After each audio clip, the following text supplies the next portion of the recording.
മത്സ്യത്തൊഴിലാളികൾക്ക് പ്രതിസന്ധി സൃഷ്ടിച്ച് കപ്പൽ അപകടത്തിലെ അവശിഷ്ടങ്ങൾ ബോട്ടുകളിലെ വലകൾ അവശിഷ്ടങ്ങളിൽ കുടുങ്ങുന്നത് പതിവാകുന്നതോടെ ലക്ഷക്കണക്കിന് രൂപയുടെ നഷ്ടമാണ് തൊഴിലാളികൾക്ക് സംഭവിക്കുന്നത്. നഷ്ടപരിഹാരത്തിനായി സർക്കാർ തലത്തിൽ കപ്പൽ ഉടമകളുമായി ചർച്ചയുണ്ടാകണമെന്നാണ് മത്സ്യത്തൊഴിലാളികളുടെ ആവശ്യം.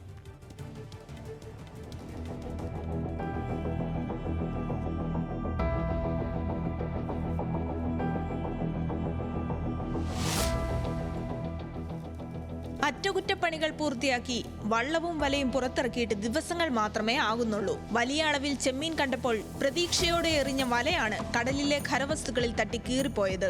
അന്ന് ഞങ്ങളൊരു 11 മണിയായപ്പോൾ തോട്ടപ്പള്ളിയിൽ നിന്ന് കടൽ പിടിച്ച് 2-3 കടൽ കുത്തിയാണ് വള്ളം ഇറങ്ങി അഴിയുടെ അകത്തുനിന്ന്. അത് മുട്ടിനകത്തു നിന്നല്ല, അഴിയുടെ അകത്ത് തെക്ക് വശം. ഏകദേശം അമ്പലപ്പുഴയ്ക്ക് വടക്ക് വശം വരും. അമ്പലപ്പുഴയ്ക്ക് വടക്ക് ഭാഗം, അതായത് ഒരു 10 നോട്ടിക്കൽ മൈൽ പടിഞ്ഞാറ്, കരയിൽ നിന്ന് 10 നോട്ടിക്കൽ മൈൽ പടിഞ്ഞാറ്. ഇതുപോലെ റൗണ്ട് ചെയ്ത് ഞങ്ങൾ വല അടിക്കുന്നെന്ന് പറയും നമ്മുടെ പടിഞ്ഞാറ് ഭാഷ. വല അടിച്ച് അങ്ങനെ ചെമ്മീൻ മൊത്തം വല പതച്ചിട്ടിരിക്കുന്നു, നല്ല കളറടിച്ച്. സെൻട്ര റോപ്പ് ഇങ്ങനെ കയറി വന്ന് സെൻട്ര റോപ്പ് ടൈറ്റാകുന്നു. ഉടക്കെ പിടിച്ച് വല മൊത്തം എന്ന് വെച്ചാൽ വീണ പാടെല്ലാം വല പോയിരുന്നു. തോട്ടപ്പാളിയിൽ നിന്നും മത്സ്യബന്ധനത്തിനായി പോയ അഖിലാനന്ദന്റെ വള്ളത്തിന് മാത്രം 15 ലക്ഷം രൂപയുടെ നഷ്ടമാണ് ഉണ്ടായിരിക്കുന്നത്.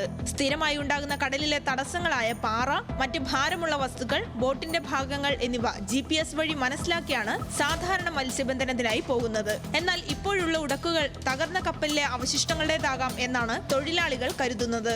ഇതൊരു പുതിയ ഉടക്കാണ്. പുതിയ ഉടക്കെന്ന് പറയുമ്പോൾ ഈ കണ്ടെയ്നർ നമ്മൾ ഇപ്പോൾ കപ്പൽ ഇതാണല്ലോ, അതിൽ നിന്നൊക്കെ പോയ കണ്ടെയ്നർ ആണോ എന്നാണ് ഞങ്ങൾ സംശയം. ഈ കഴിഞ്ഞ മാസം 16,46,000 രൂപ മുടക്കി സെറ്റ് ചെയ്ത വലയാണ്. അപ്പോൾ താങ്ങുവലയുടെ പണി കഴിഞ്ഞ് ചൂടവല കയറ്റി, ആ വലയാണ് ചൂടവല. 3-ാമത്തെ ദിവസം കോരിയപ്പോഴേക്കും വന്ന അപകടമാണിത്.